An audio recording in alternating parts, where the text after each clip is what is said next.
하나님 아버지, 이 새벽에 저희를 부르셔서 말씀 앞에 서게 하시니 감사합니다. 주님, 우리의 눈이 분주한 현실과 계산에 가려져 있지는 않았는지 돌아보게 하시고, 우리의 발걸음이 순종의 길이 아니라 도망의 길로 향하고 있지는 않았는지 정직하게 비추어 보게 하옵소서. 이 시간 저희들의 마음을 조용히 낮추어 주시고 말씀 앞에서 변명하지 않는 심령이 되게 하옵소서. 지키려 애쓰던 것들을 내려놓고 오직 주님의 말씀을 붙들게 하시며 늦기 전에 돌이킬 수 있는 은혜를 허락하여 주옵소서. 잠든 영혼을 깨우시고 굳어진 마음을 부드럽게 하셔서 오늘 주께서 하시는 말씀이 우리들의 길을 바로잡고 삶을 살리는 능력이 되게 하옵소서. 오늘도 말씀하옵소서. 듣겠습니다. 예수님의 이름으로 기도합니다. 아멘. 성경 말씀 예레미야 52장 1절부터 11절까지 말씀입니다. 시드기야가 왕위에 오를 때에 나이가 21세라 예루살렘에서 11년 동안 다스리니라. 그의 어머니의 이름은 하무달이라 림나인 예레미야의 딸이더라. 그가 여호야김의 모든 행위를 본받아 여호와 보시기에 악을 행한지라. 여호와께서 예루살렘과 유다에게 진노하심이 그들을 자기 앞에서 쫓아내시기까지 이르렀더라. 시드기야가 바벨론 왕을 배반하니라. 시드기야 제9년 열째 달 열째 날에 바벨론 왕 느부갓네살이 그의 모든 군대를 거느리고 예루살렘을 치러 올라와서 그 성에 대하여 진을 치고 주위에 토성을 쌓음에 그 성이 시드기야 왕 제11년까지 포위되었더라. 그해 넷째 달 9일에 성중에 기근이 심하여 그 땅 백성의 양식이 떨어졌더라. 그 성벽이 파괴되매 모든 군사가 밤중에 그 성에서 나가 두 성벽 사이 왕의 동산 견문길로 도망하여 갈대아인들이 그 성읍을 에워쌌으므로 그들이 아라바 길로 가더니 갈대아 군대가 그 왕을 뒤쫓아가서 여리고 평지에서 시드기야를 따라잡음에 왕의 모든 군대가 그를 떠나 흩어진지라. 그들이 왕을 사로잡아 그를 하맛 땅 리블라에 있는 바벨론 왕에게로 끌고 가매 그가 시드기야를 신문하니라. 바벨론 왕이 시드기야의 아들들을 그의 눈 앞에서 죽이고 또 리블라에서 유다의 모든 고관을 죽이며 시드기야의 두 눈을 빼고 노사슬로 그를 결박하여 바벨론 왕이 그를 바벨론으로 끌고 가서 그가 죽는 날까지 옥에 가두었더라. 아멘. 악을 행한 결과라는 제목으로 말씀의 은혜를 함께 나누겠습니다. 본문 요약입니다. 시드기야는 여호야김을 따라 여호와 보시기에 악을 행합니다.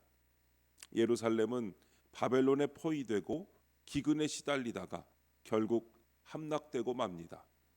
시드기야는 아들들이 죽는 것을 목도하고 두 눈이 뽑힌 채 바벨론으로 끌려갑니다.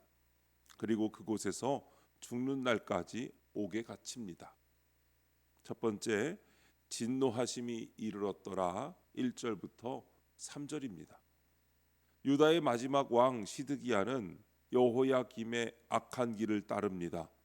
이에 그가 통치한 11년 동안 예루살렘은 회개할 기회를 잃고 하나님의 진노만 점점 쌓아갑니다.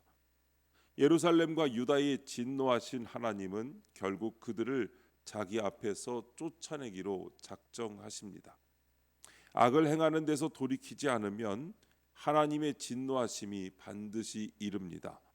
내 삶에서 돌이키지 않는 죄는 회개의 때를 늦추고 심판의 때를 재촉합니다. 적용 질문입니다. 내가 반복해서 짓는 죄는 무엇입니까? 그것을 끊고자 가장 먼저 해야 할 일은 무엇입니까? 어떤 사람은 분노와 말의 죄를 끊지 못해 같은 상처를 되풀이합니다. 어떤 이는 음란한 중독의 죄를 숨기며 스스로를 속입니다. 어떤 사람은 탐욕과 비교의 죄로 마음이 메말라 가정과 공동체를 소진시킵니다. 또 어떤 이는 게으름과 미루는 죄로 해야 할 순종을 계속 뒤로 미룹니다. 중요한 것은 죄의 이름을 흐릿하게 두지 않는 것입니다. 내가 좀 약해서가 아니라 나는 지금 이 죄를 반복하고 있다라고 하나님 앞에서 정직하게 인정해야 합니다. 회개는 감정이 아니라 진실이며 진실은 항상 구체적입니다. 죄를 끊는 첫걸음은 방향 전환입니다. 하나님께로 몸을 돌리는 것입니다. 말씀 앞에 서는 시간을 회복하고 기도의 자리를 다시 세우고 작은 순종을 오늘 당장 시작하는 것입니다. 회개는 거창한 선언이 아니라 지금 여기서 한 걸음 물러서서 하나님께로 돌아서는 선택입니다. 내 안에 진노를 더 쌓지 말아야 합니다. 오늘 돌이켜야 합니다. 하나님께서 우리를 쫓아내기로 작정하시기 전에 은혜로 우리를 붙드시는 지금 이때를 붙잡아 반복의 죄를 끊고 회개의 길로 돌아서야 합니다. 두 번째, 밤중에 그 성에서 나가 4절부터 7절입니다. 바벨론 왕 느부갓네살은 예루살렘을 포위하고 토성을 쌓아 2년 가까이 성을 압박합니다. 예루살렘은 기근에 빠지고 끝내 성벽은 무너집니다. 이때 시드기야 왕과 군사들은 밤중에 도망하지만 이미 포위된 상황에서 탈출에 실패합니다. 하나님의 말씀을 거역하는 끝은 도망할 길 없는 막다른 골목입니다.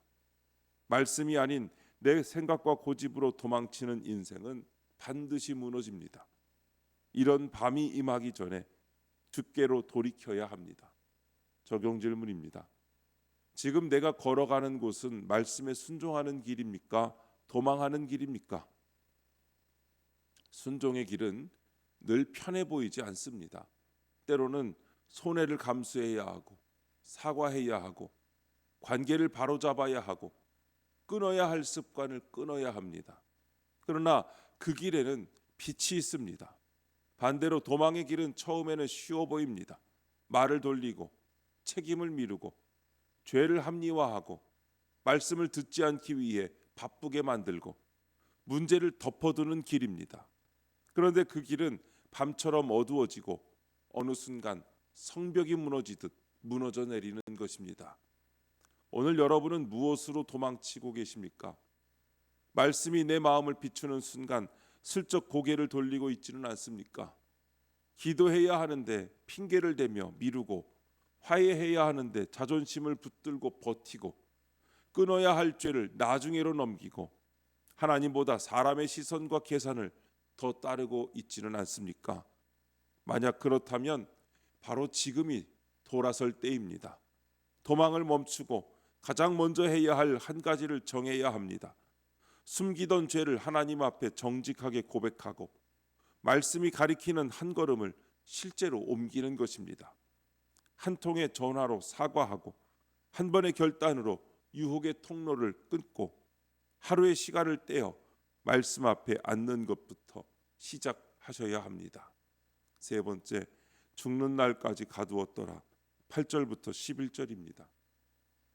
여리고 평지에서 붙잡힌 시드기야는 자기 두 눈으로 아들들과 고관들이 죽임당하는 모습을 보게 됩니다.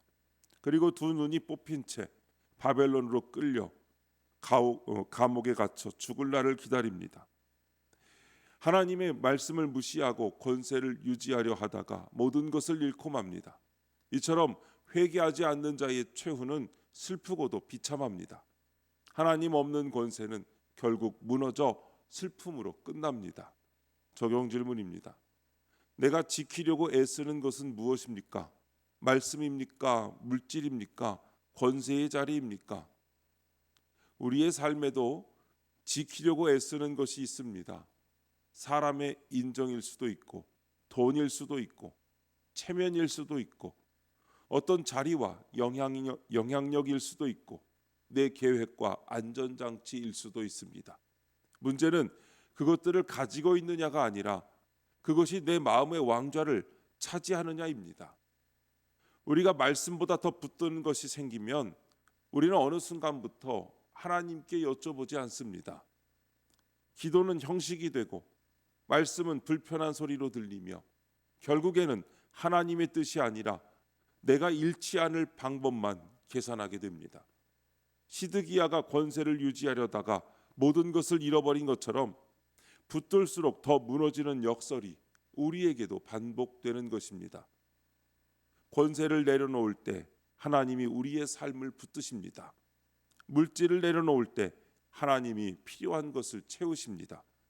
체면을 내려놓고 회개할 때 하나님이 다시 눈을 열어주십니다. 하나님 앞에서 내려놓는 것은 패배가 아니라 회복의 시작입니다. 오늘 무엇을 지킬 것인지 선택할 수 있는 시간이 우리에게 남아 있습니다. 하나님 없는 권세를 붙들다가 슬픔으로 끝내지 말고 하나님의 말씀을 붙들어 생명으로 나아가야 합니다. 오늘 저와 여러분의 걸음이 하나님의 말씀을 붙들고 생명으로 나아가는 복된 걸음이 되시기를 주님의 이름으로 축원합니다. 기도하겠습니다. 하나님 아버지, 말씀을 듣고도 고집부리며 주께로 돌이키지 않았습니다. 더 늦기 전에 하나님 말씀 앞에 겸손히 엎드려 회개하게 하옵소서. 그리하여 이제는 제 뜻보다 주님의 뜻을 따라 살며 여호와 보시기에 정직히 행하게 하옵소서. 주님, 이 시간 주님께 기도하는 성도의 기도 가운데 함께하여 주시옵시고 주님의 세미한 음성을 들려주시며 그 선하신 손길로 붙들어 주시옵소서. 우리 주 예수님의 이름으로 기도드립니다. 아멘.